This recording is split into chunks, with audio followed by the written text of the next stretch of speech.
A walk on the wild side. Keeping wildlife out of your home or out of your company can be a task. Today on Aiken's Occupations, we learn more about Reliance Wildlife Control and Extraction.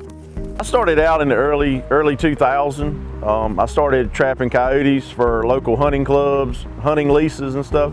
Try to cut back on the coyote population to help the deer population out.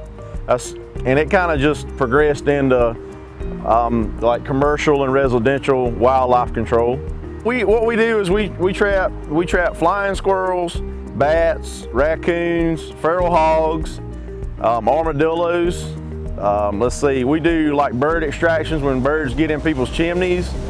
Let's see, beaver control. You know, sometimes people, beavers will get in and stop people's pond spillways up and stuff.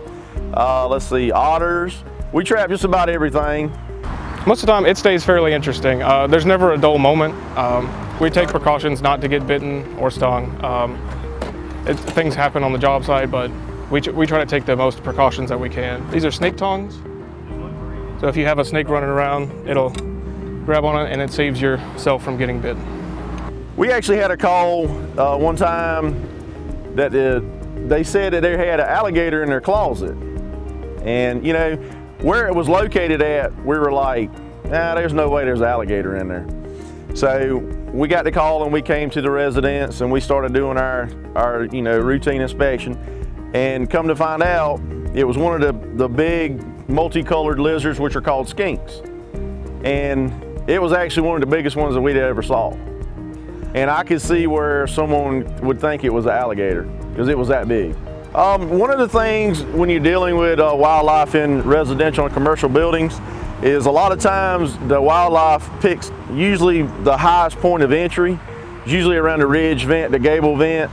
We had to deal with a lot of height on buildings, and a lot of ours is in the attic. You're gonna deal with a lot of heat during the summertime and during the spring and all. That's probably some of the biggest challenges we face as far as, when it comes to wildlife control, is the height and the heat in the attics and stuff like that. We have, sometimes we have real high extension ladders. Sometimes we may have to rent a bucket truck or lift truck to get up into these certain areas, because they always seem to pick the highest point on the resident or the commercial building. It's always going to be that very highest point. Getting animals out of your home can feel reactive. The wildlife technician gives tips to prevent entry.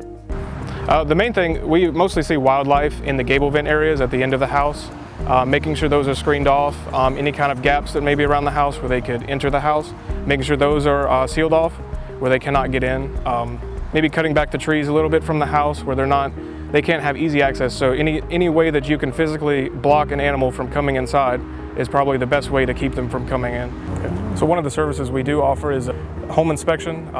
It's $55 and we go over pretty much your entire house. We look at any access points that could be and try to find any potential entry points for animals, and we can let you know. We can get those sealed up for you if you want. You want to get the wildlife before they get in. So if you have a preventative measure of 1 ounce of prevention is worth a pound of cure, if you have a preventative measure to keep them from getting in, you're going to have a lot easier time. It's going to be a lot more inexpensive than if they were to get in and destroy the entire interior of your house or the attic than it would be for them just to keep them out in the first place. And also, not only do we remove wildlife and the cleanup behind wildlife, but we do all the repairs. We do all the sanitizing of the areas that's affected. Anything that's contaminated, we remove. We come in and we'll clean all that up, vacuum it all out, sanitize the area, replace it all once it gets sanitized with all new insulation. Any damage that they've done to your house or the commercial building, we'll do all the repairs and everything. We take a lot of pride in our work. So we hope to give the community some sense of protection on their house. For these workers, trapping wildlife has become a way of life. Thanks for watching Aiken's Occupations. I'm Michelle Jackson for the Aiken Standard.